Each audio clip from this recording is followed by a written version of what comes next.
Good evening बच्चों। तो हमने पिछले लेक्चर में अधिशोषण, अवशोषण और ठोस अधिशोषकों पर है ना गैस अधिशोषण के बारे में हमने बात किया था। तो आज बच्चों हम उन्हीं के बारे में आगे पढ़ते हैं। ये सरफेस केमिस्ट्री का तीसरा पार्ट है जो कि अभी हम आज पढ़ेंगे हम लोग, है ना। अधिशोषण की ऊष्मा या अधिशोषण की है ना एंथैल्पी, इसके बारे में पढ़ेंगे, है ना। देखिए तो बच्चों हम आगे देखते हैं। देखिए बच्चों हम अब पढ़ेंगे अधिशोषण के एंथैल्पी या क्या बच्चों, ऊष्मा। अधिशोषण के एंथैल्पी और ऊष्मा के बारे में पढ़ने वाले हैं, जैसा कि मैंने आपको बताया अभी। देखिए बच्चों, तो अधिशोषण के एंथैल्पी या अधिशोषण की जो ऊष्मा होती है, क्या होता है, कुछ नहीं होता बाबू। देखिए, एक मोल अधिशोष से, जैसे कहने का मतलब क्या है, एक मोल अधिशोष से कहने का मतलब क्या है कि जब आप रोड पे जा रहे हो, धूल कण जो हो रहे हैं, है ना, धूल कण हो रहे हैं, वो आपके चेहरे पर आकर इकट्ठा होंगे कि नहीं होंगे। तो कितना मोल होना चाहिए, एक मोल। एक मोल का मतलब कितना, 6.022 गुना 10 के ऊपर कितना, 23। कितना, 6.022 गुना 10 के ऊपर कितना, 23 है ना। उसको क्या कहते हैं, एक मोल। उतने अधिशोष से, यानी अधिशोष का मतलब क्या, जो धूल कण है, जो गैसें हैं, है ना, अधिशोष के अधिशोषक सतह पर, अधिशोषक मतलब कौन, तुम पर, समझ में आ कि नहीं, आप पर, समझ में आ कि नहीं है ना। तो एक मोल अधिशोष के अधिशोषक सतह पर अधिशोषण होने पर मुक्त ऊष्मा की मात्रा को क्या कहते हैं, मुक्त ऊष्मा की मात्रा क्या कहते हैं, अधिशोषण की ऊष्मा कहते हैं। क्या कहते हैं, अधिशोषण की ऊष्मा। जैसे देखिए बच्चों, कभी कभी आप लोगों को जब गर्मी के दिनों में अगर घूमते होगे इधर से उधर, है ना, तो आपको गर्मी के दिनों में घूमते होगे तो धूल कण आपके चेहरे पर आते हैं। तो धूल कण आते हैं तो कभी कभी पसीना जाकर कहीं इकट्ठा हो जाता है, तो वहाँ खखोरनी आवाला कि ना, खखोरनी नहीं कब बुझाते है ना, ऐसे खखोरा ला कि ना। तो खखोरने का मतलब कुछ है, वहाँ पर ऊष्मा की मात्रा क्या हो गई, बढ़ गई। क्या हो गई, बढ़ गई। इसी को क्या कहते हैं, अधिशोषण ऊष्मा कहलाती है। क्या कहलाती है, अधिशोषण की ऊष्मा कहलाती है। यानी जहाँ टेम्परेचर बढ़ जाएगा तो अपने आप क्या होगा, आप ऐसे खखोरिएगा कि नहीं खखोरिएगा, इसमें आपको कोई दिक्कत। उसी को क्या कहते हैं, अधिशोषण की एंथैल्पी या ऊष्मा। एक बार फिर से देख लीजिए बच्चों, एक मोल अधिशोष को, एक मोल अधिशोष को, है ना, या अधिशोष के अधिशोषक सतह पर अधिशोषण होने पर मुक्त ऊष्मा की मात्रा, है ना, क्या कहलाता है, अधिशोषण की ऊष्मा कहलाता है। यानी एक मोल का होता है, मतलब क्या होता है, 6.022 गुना 10 के पावर 23 है ना। जो कण होते हैं, जो धूल होते हैं, समझ में आ कि नहीं बच्चों, है ना, किसी अधिशोषक की सतह पर, यानी हम पर, आप पर, या बस पर, ट्रक पर, किसी पर भी, दीवार पर, समझ में आ कि नहीं, कहीं पर भी। जैसे देखिए नेरोलैक पेंट का प्रचार करता है तो क्या कहता है, दीवारें बोल उठेंगी, समझ में आ कि नहीं, बोलती है क्या, दीवार नहीं बोलती है। तो क्या धूल कण जाता है कि नहीं जाता है, धूल कण जाता है। तो एक मोल जब इकट्ठा हो जाएगा दीवारों के ऊपर, उस, है ना, क्या दीवारों के ऊपर इकट्ठा हो जाएगा, धूल कण, यानी अधिशोष इकट्ठा हो जाएगा, समझ में आ कि नहीं। उसी को क्या कहते हैं, अधिशोषण की एंथैल्पी, अधिशोषण की एंथैल्पी। इसमें आपको कोई दिक्कत।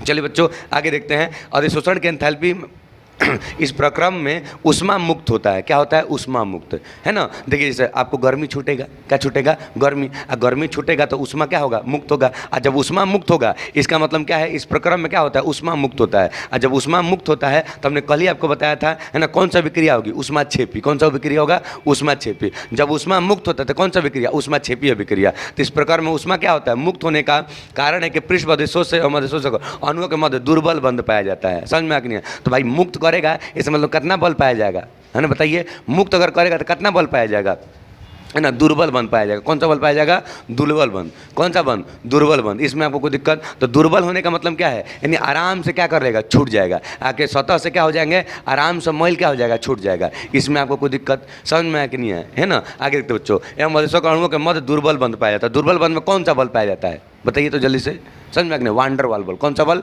वांडर वाल बल, है ना। तो भौतिक अधिशोषण में कौन सा बल पाया जाता है, वांडर वाल बल। इसमें आपको कोई दिक्कत। चलिए बच्चों आगे देखते हैं।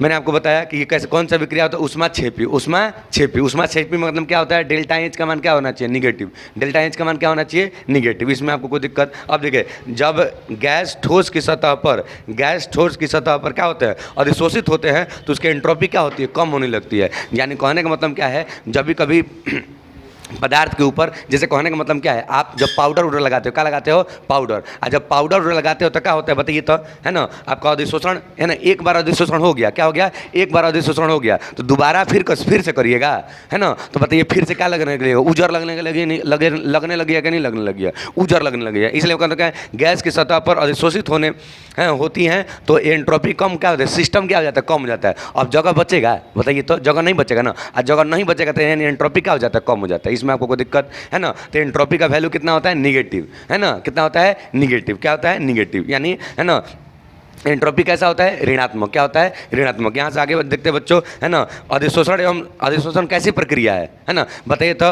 धूल कण जो होते हैं, क्या होते हैं, धूल कण। कौन से कण, धूल कण। जो धूल कण होते हैं, है ना, बताइए क्या होते हैं, अपने आप लग जाते हैं आपके बॉडी के ऊपर कि आप जाकर कहते हो ये धूल कण आओ ना आओ हमारा पे लग जो, बताओ ना, बुलाती है मगर जाने का नहीं, समझ में आ नहीं है। आप एकदम फ्रेश होकर तैयार होकर जाते हो, खाली लोग कहते हैं कि बुलाती है मगर जाने का नहीं, लेकिन आप इधर देख रहे हो तैयार, एकदम नहा धोआ के तैयार होकर जाते हो, आज आज तू ही आ जाओ, समझ में आ गई। इसमें आपको कोई दिक्कत है ना। तो इसलिए क्या कहता है, स्वतः प्रक्रिया होता है। क्या होता है, स्वतः। मोहब्बत कैसे हो जाता है, प्यार कैसे हो जाता है, अपने आप। तुम जाकर करते हो, कहते हो आई लव यू, है ऐसे थोड़े होता है, तुम जाकर नहीं करते, वो अपने आप हो जाता है, समझ में आ नहीं है। इसी प्रकार से अधिशोषण भी क्या होता है, अपने आप होता है। क्या होता है, अपने आप। इसमें आपको कोई दिक्कत है ना। तो अधिशोषण कैसी प्रक्रिया है, स्वतः प्रक्रिया। कैसी प्रक्रिया, स्वतः प्रक्रिया, है ना। तो डेल्टा जी का मतलब क्या होगा, निगेटिव। डेल्टा जी कैसा होगा, निगेटिव। इसमें आपको कोई दिक्कत। चलिए आगे देखते हैं।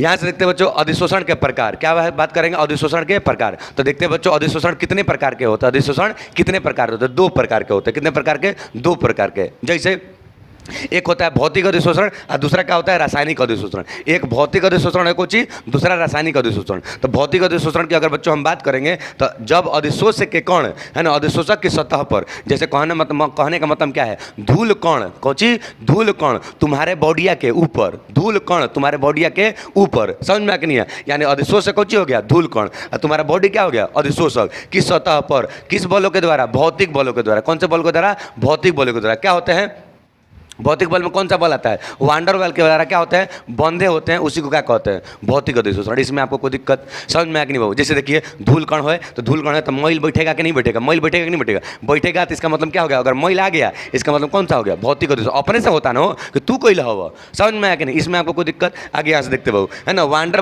बल कैसा होता है, दुर्बल बल होता है। कैसा बल होता है, दुर्बल। तो दुर्बल होने के कारण, है ना, ताप बढ़ाने पर, कुछ बढ़ाने पर, ताप बढ़ाने पर, है ना, एवं दाब घटाने पर हटाया जा सकता है। जैसे कहने का मतलब क्या है, कल तो बताए थे बच्चों, कल पिछले वाले लेक्चर में आपको कल क्या बताए थे, है ना, अगर पसीना छूटेगा तो पसीना छूटेगा तो ऐसे ऐसे गिरेगा कि नहीं गिरेगा। तो यहाँ पर धूल कण जितने भी होंगे, है ना, सब नीचे जाएंगे नहीं जाएंगे, है ना, पसीना में मिल के पानी में के में दह जाएंगे नहीं दह जाएंगे। इसमें आपको कोई दिक्कत, पसीना में क्या हो जाएगा, दह जाएंगे नहीं दह जाएंगे। अगर बच्चों दह जाएंगे, अब देखिए यानी दाब क्या होगा, दाब ज़्यादा लगाइएगा। जैसे टिकुली बताए थे कि नहीं बताए थे, है ना, जानती जी सैया जी है टिकुली पर लोभते हो, समझ में आके नहीं है ना। तो टिकुली बताया था ऐसा, टिकुलिया ले जाकर ऐसे थोड़ा सा कैसे छटा दे, सटाने के लिए दाब लगाता है, ऐसे दाबते हैं कि नहीं लोग, है ना। तो उस दाब को क्या कर देना है, कम कर देना है। दाब क्या कर देना है, कम कर देना, यानी क्या हंसे ले जा खाली छुआ देना है। तो कुछ देर के बाद क्या हो जाएगा, गिर जाएगा नहीं गिर जाएगा, अधिशोषण क्या हो जाएगा, कम हो जाएगा। क्या हो जाएगा, कम हो जाएगा। इसमें आपको कोई दिक्कत समझ में नहीं है ना। तो दाब को भी कम कर देना है और ताप को भी क्या कर देना है, कम कर देना है। और जब दोनों को कम कर देंगे तो अधिशोषण क्या हो जाएगा, अपने आप कम हो जाएगा। क्या हो जाएगा,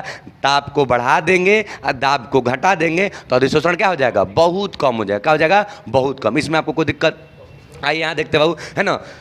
भौतिक अधिशोषण में क्या होता है बच्चों, इनकी प्रकृति विशिष्ट नहीं होती है। विशिष्ट कहने का मतलब क्या होता है, विशिष्ट नहीं होती है। तो यहाँ देखिए इसका मतलब लगे, कोई भी गैस अधिशोषक की सतह पर अधिशोषित हो सकती है जब कोई भी, जैसे कहने का मतलब क्या है बताइए तो, है ना। जब पीएम का चुनाव होता है ना, प्रधानमंत्री का चुनाव होता है, बताइए बहुत सारे कैंडिडेट खड़े होते कि नहीं होते हैं, है ना। चाहे मुख्यमंत्री का चुनाव होता है तो बहुत सारे कैंडिडेट खड़े होते कि नहीं होते हैं, मैं ना, है ना। विधानसभा का चुनाव होता है तो बहुत सारे विधायक खड़े होते कि नहीं होते हैं। तो उसमें से एक ना चुनाएगा हो, कब चुनाएगा, एगो, समझ में आया कि नहीं है ना। तो एगो चुनाएगा। तो कहने का मतलब क्या है, तो देखिए प्रकृति में विशिष्ट नहीं होती है, क्योंकि कोई भी गैस अधिशोषक की सतह पर क्या हो सकता है, अधिशोषित हो सकते हैं, है ना। कोई फिक्स नहीं है। एक राजा का सिंहासन हो, का हो, राजा का सिंहासन हो कि ना हमारे लड़के में बैठी दूसर ना बैठी, समझ में आ के नहीं है। खाली राजा का बेटा राजा थोड़े बनेगा, समझ में आ के नहीं। अब कोई बन सकता है, समझ में आ के नहीं है। इसमें आपको कोई दिक्कत। तो कहने का मतलब क्या है, प्रकृति में विशिष्ट नहीं होते हैं। यानी कहने का मतलब राजा का सिंहासन होता बच्चों तो खाली राजा का लड़का लड़का लड़का लड़का बैठता, इसमें आपको कोई दिक्कत। लेकिन अब क्या है ना, राजतंत्र नहीं है, राजतंत्र नहीं है, लोकतंत्र है। और लोकतंत्र में क्या होता है, जेकरा मन ओकरा बैठ जाए, इसमें आपको कोई दिक्कत। उसी को क्या कहते हैं, भौतिक अधिशोषण कहते हैं। क्या कहते हैं, भौतिक अधिशोषण। इसमें आपको कोई दिक्कत। आइए बच्चों अगला टॉपिक है हम लोग का कौन सा, रासायनिक अधिशोषण। कौन सा, ये भी बहुत आसान होता है। जब गैस अणु, है ना, अधिशोषक के पृष्ठ पर, जब गैस अणु अधिशोषक के पृष्ठ पर रासायनिक बंधों द्वारा, देखिए यहाँ पर गैस अणु अधिशोषक के कण है ना अधिशोषक के सतह पर होते थे तब कौन सा बल लगता था, भौतिक। तो यहाँ पर जब गैस अणु अधिशोषक के पृष्ठ पर रासायनिक बंधों द्वारा क्या होते हैं, बंधे होते हैं। कौन से बंधों द्वारा, रासायनिक बंधों द्वारा, है ना। तो यह अधिशोषण क्या कहलाएगा, रासायनिक अधिशोषण कहलाएगा। इसी को हम लोग क्या कहते हैं, रासायनिक अधिशोषण को हम लोग दो प्रकार का, यानी या तो आयनिक बंध पाया जाएगा इनके बंध में, है ना। कौन सा बंध, आयनिक बंध, समझ में आया कि नहीं है, कौन सा बंध, आयनिक बंध, चाहे दूसरा सहसंयोग बंध। तो दोनों बंध को कौन सा बंध कहते हैं, रासायनिक अधिशोषण कहते हैं। क्या कहते हैं, रासायनिक अधिशोषण। समझ में आया कि नहीं बच्चों, है ना। इसमें आपको कोई दिक्कत, बोलिए जल्दी से, चलिए।